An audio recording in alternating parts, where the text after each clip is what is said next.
मैं सेवक आश्रम रोड। और आज हमारे साथ हैं यहाँ पर मीरा सिंह बिष्ट जी, और हम सर से जानेंगे कुछ महत्वपूर्ण सवालों के जवाब।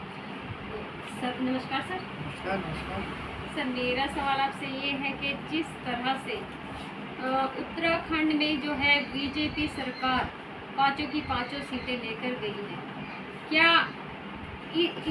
इसके ये सब चलते हुए क्या कांग्रेस सरकार पर क्या प्रभाव पड़ा है सर, उस बारे में?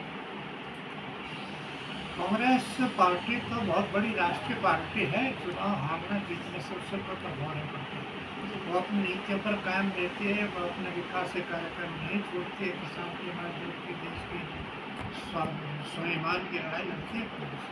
यह ठीक है कि 5 सीटें बीजेपी ने जीती, तो बीजेपी की सरकार है।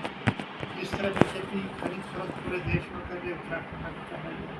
विधायकों को खरीदना उसकी परंपरा है, उन्हें खरीदना उससे एक नया सिस्टम गलत राजनीति में हिंदुस्तान ने चला दिया, तो वो भी यहाँ पर है। लेकिन 5 सीटें तो जीती, उसका रिएक्शन उत्तराखंड में देखने को ये मिला कि 5 सीट के बाद 2 बाई इलेक्शन में विधानसभा में दोनों कांग्रेस जीती, बद्रीनाथ का और मंगलौर का, हरिद्वार का, पर भारी बहुमत से जीती, भारी वोटों से जीती। बीजेपी जबकि सत्ता में देखती रहेगी। तो ये रिएक्शन है कि बीजेपी जीतने के बहुमत के बाद भी उत्तराखंड में लोगों के लिए कुछ नहीं किया। तो हम पूछते हैं कि तुम कर्मचारियों के लिए कर रहे, महिलाओं के लिए क्या कर रहे, बेरोजगारों के लिए क्या कर रहे, किसानों के लिए क्या कर रहे? भाई उत्तराखंड में 50,000 रिक्त पद हैं सरकारी, तुम उससे भर्ती क्यों नहीं कर रहे? भाई 8-10 साल सबसे धामी की बैठे हैं। आंगनबाड़ी आशाएं वो कई बार धरना प्रदर्शन कर चुके, विधानसभा बैठ चुके, हमारा मानदेय बढ़ाओ, उसको नहीं आप करने को तैयार। सबसे बड़ा पाप ये है कि सारे राज्यों ने पुरानी पेंशन केंद्रीय कर्मचारियों की रिटायरमेंट दे दी, लेकिन उत्तराखंड ने पुरानी पेंशन अभी तक नहीं। तो आप नियुक्तियाँ आप नहीं कर रहे हैं। किसानों का MSP भारत सरकार ने देनी, आपने देने का वायदा किया था। आपने जब 800 किसान दिल्ली में शहीद हो गए थे, हाँ, तो धामी जी हेलीकॉप्टर लेकर घूम रहे हैं। 200-250 किलो सोना केदारनाथ का चोरी हो गया है। बड़ा गंभीर मामला पूरे देश के सामने है कि हमारे तीर्थ स्थल, हमारे आस्था के स्थल, लाख करोड़ों लोगों की आस्था है, वहाँ से सोना चोरी हो गया और सोने का पीतल रख देते हैं।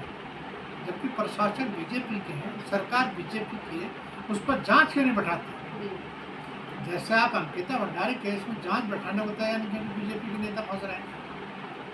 इस तरह इतना बड़ा सोने का मामला हो गया, साधु संतों ने भी आवाज़ उठाई, आचार्य धर्माचार्य ने उठाई। ये बहुत बड़ा पाप बीजेपी सरकार में। केदारनाथ जिस जगह में 228 किलो सोना चोरी हो जाना या गायब हो जाना, चोरी तो हुआ, गायब हुआ, बीजेपी सरकार के लंबे हाथ हैं, तो उस पर कार्रवाई नहीं होगी। कर्मचारियों के जो 10-15 साल से हाई कोर्ट ने एक आदेश किया, इन कर्मचारी रेगुलर करो, 10 साल से ऊपर हो गए, दैनिक पर हैं, दिहाड़ी पर हैं या सुविधा पर हैं, बीजेपी सरकार उसको नहीं करने देगी। भर्तियाँ नहीं आप लोग कर रहे हैं। मैंने कहा कि आपको प्रमोशन नहीं कर्मचारी कर, अफसरों के पद खाली पड़े हैं, तो आप किसान को उसकी उपज का मतलब दें, उसको खाद बीज की सुविधा नहीं दे रहे, उनको सिंचाई की जो सुविधाएं कांग्रेस टाइम की वही दे रहे। तो 10 साल से धामी जी क्या कर रहे हैं? हेलीकॉप्टर तो मिल रहा है।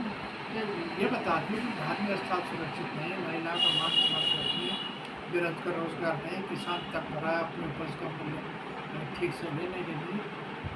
ये तो बीजेपी क्या कर रही है? तो प्लान बुकिंग, जहाँ पहाड़ों से लोग सारे मैदान में भाग रहे, क्योंकि वहाँ मेडिकल की सुविधा नहीं है, वहाँ शिक्षा की सुविधा नहीं है, परिवहन की आने जाने की सुविधा नहीं है, तो इसलिए सब मैदान में आ रहे अपने बच्चों को भविष्य को संभालने के लिए। एक तो आपने सेंट्रल स्कूल नहीं खुलवा है, एक आपने हम बार बार कह राजीव गांधी विश्वविद्यालय सब जिलों में खुलवा दो CBSE पैटर्न पर, तो सब लोग उठ जाएंगे, बच्चे उठ जाएंगे, वहीं पढ़ाई करेंगे, पढ़ाई के लिए आते हैं, लेकिन नौकरी नहीं। अब नौकरी कहाँ मिले? बीजेपी एक सरकार है केंद्र सरकार से, कि लोग क्यों गलत है? मैं नहीं समझता जनता की गलत है।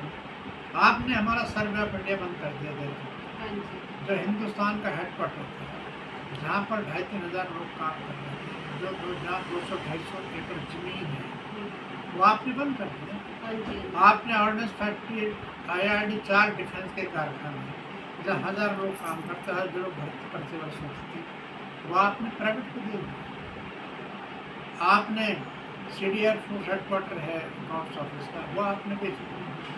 अब आप FRI का नंबर लगा रहे, ONGC हेडक्वार्टर आप शिफ्ट करना चाहते हैं। हमने आंदोलन किया तो रुक गया, धमकाया 2-3 बार। तो उत्तराखंड में बचा क्या? धामी जी ने दिया, एक कारखाना दिया क्या? सिडकुल में तिवारी जी के टाइम पे इतने कारखाने लगे थे जहाँ लाखों लोग रोजगार थे। एक कारखाना आप रोक नहीं पा रहे, सारे लोग पलायन कर भाग गए। इनको सुविधा दी, बिजली पानी की सुविधा दी, जमीन दी, तो 3 लाख लोग रोजगार दिए। लेकिन बीजेपी सरकार है कि कारखानों को चला नहीं सके, कंपनियों को रोक नहीं पाए, रोजगार ठप गए। उत्तराखंड रोजगार में देश में सबसे आगे चल रहा है। यहाँ की आबादी के हिसाब से सबसे ज़्यादा बेरोजगार उत्तराखंड सरकार को तो किसान चिंता न बेरोजगार थे, महिला होती, न दलित होती, न पीड़ित होती, न पलायन रोकने की। तो कहाँ है उत्तर में सरकार किस बात पर चल, किस बात की सरकार है? हम ये पूछना चाहते हैं कि जब आप हत्या नहीं कर रहे, सारे दफ्तर खाली कर, कितने लोग छोड़ दे, कितने अपने निकाल दे। सर, जिस तरह से मोदी सरकार ने अपने तीसरे कार्यकाल के लिए बजट पेश किया है, उस बजट में क्या आम जनता पर किस तरह का प्रभाव पड़ेगा और बजट में क्या महंगा है, क्या सस्ता है, इस बारे में सर आप बताइए जनता को। जो मोदी सरकार का इस वर्ष का बजट है, बड़ा निराशाजनक, हताशाजनक। हम तो मोदी से एक मोटी सवाल ये करना चाहते हैं कि जब किसान 800 शहादत दी थी, आपने MSP का वादा किया था कि हम MSP देंगे। आपने पहला 1 साल निकालते, इस साल